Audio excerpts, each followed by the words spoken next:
प्रचार और प्रसार होता क्या है? बात से तो मैं भी सहमत हूं। ये देखिए, अपोजिशन अपनी अक्षमता को, अपोजिशन में इतना नैतिक संबल नहीं है कि वो जनता को अपने खेमे में कर सकें, तो वो बहाना ढूंढ रही है, बहाना ढूंढ रही है। उनको ये कह रहे हैं कि नहीं, मोदी जी का अगर ध्यान वाला तस्वीर लोग देखेंगे तो लोग भर भर के मोदी जी को वोट करेंगे। अरे तो भाई, ध्यान वाली तस्वीर से ही आपको घबराहट हो रही है सतीश जी। ये जो कर्नल साहब बोल रहे हैं कि आपको आपत्ति क्यों है, अगर वो ध्यान वाली तस्वीर मीडिया दिखाई रही है, इलेक्शन कमीशन ने पहले नहीं, वो ध्यान करे, अगले 5 साल तक ध्यानस्थ रहे कन्याकुमारी में, कोई दिक्कत नहीं है। सवाल ये उठता है जो मेडिटेशन करें, उसमें किसी को ऐतराज नहीं है, मीडिया अटेंशन न करें। मेडिटेशन और मीडिया अटेंशन में डिफरेंस है, ठीक ना। जब विवेकानंद गए थे रॉक पे, तो उनके पीछे नहीं लग गया था कैमरा का बैटरी, तो आप बोल रहे हैं भाई आशुतोष जी सुनिए, 1 मिनट सुनिए आशुतोष जी। केदारनाथ के गुफा में आप भी तीर्थाटन करने के लिए जाइएगा तो कितना कैमरा पीछे पीछे जाएगा? अरे लोग जाता है ध्यान करने के लिए, वहां पे होता है कोई अगल बगल ना हो, और 24 घंटा मीडिया का यदि आपका गेज आपके ऊपर पड़ रहा है तो ईश्वर जाने कैसा मेडिटेशन वो कर पाएगा। ये मोदी जी के साथ हमारी सहानुभूति है, वो करे मेडिटेशन, लेकिन इस कैमरा के नजर में शायद मेडिटेशन कर पा रहे होंगे क्या? उनका तो नजर अभी उनके मन में तो अभी चल रहा होगा बंगाल का, उनके मन में चल रहा होगा बंगाल का चुनाव, तो क्या मेडिटेशन करें? नहीं, ये तो आपको लग रहा है ना, ये तो आपको लग रहा है। नहीं साहब, ये पूरे भारत के लोगों को लग रहा है, जो उनके मेडिटेशन में विवेकानंद नहीं आ रहे होंगे, वहां ममता दीदी आ रही होंगी।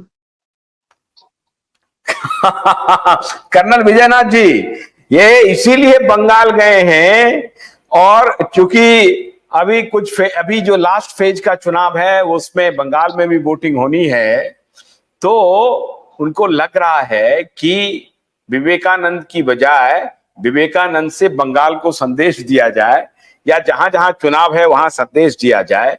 मैं हैरान हूं कर्नल साहब कि अपोजिशन उनकी चाल में फंस कैसे जाता है। मीडिया अटेंशन के लिए क्या अपोजिशन कोई काम नहीं कर सकती है क्या?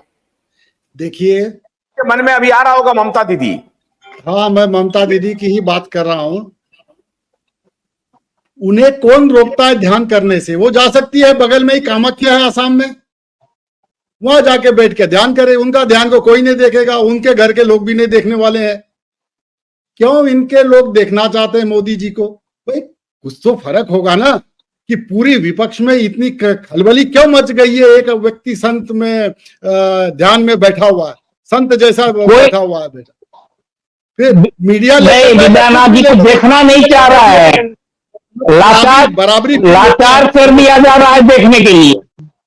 जी सुनिए, तो थोड़ा धैर्य रखिए भाई, आप भी जाइए, 10 मीडिया लेकर जाइए, कौन रोकता है आपको?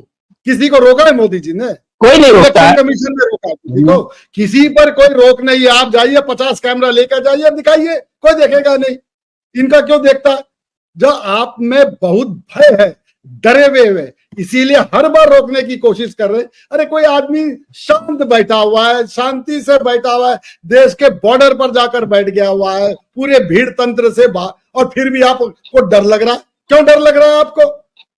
आप मुझे बताइए, इतना क्यों थर-थर कांप रहे हैं पूरा विपक्ष?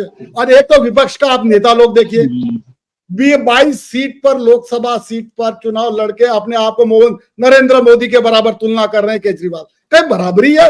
एक सरकार 22 सीट से सरकार बना लेगी। आप वहीं राहुल गांधी को देखो, अरे पता नहीं है देश का प्रधानमंत्री का कैंडिडेट है या नहीं है, क्या कोई बड़ा पार्टी का अध्यक्ष है या नहीं है, और फिर बोलता कि मैं मोदी के साथ डिबेट करूंगा। अरे मोदी का तो कोई रिप्रेजेंटेटिव के साथ बराबरी करके तो बताइए आप। मैं प्राइम मिनिस्टर का कैंडिडेट, भाई प्राइम मिनिस्टर का डिक्लेयर्ड कैंडिडेट ये इनको डिक्लेयर करे, फिर डिबेट करे। इनको तो अधिकार ही नहीं डिबेट मांगने का। क्या बोलते हैं क्या नहीं बोलते उनको खुद मालूम है। गन्ने की कड़ी बुनियाद, जिसे मराठी में खुड़किया और कुछ उत्तर भारत के क्षेत्रों में खुटकी भी कहा जाता है, उसे केवल भोलानाथ का 2-in-1 बैटरी ऑपरेटेड हार्वेस्टर कम ब्रश कटर आसानी से और बिना रुकावट के काट सकता है।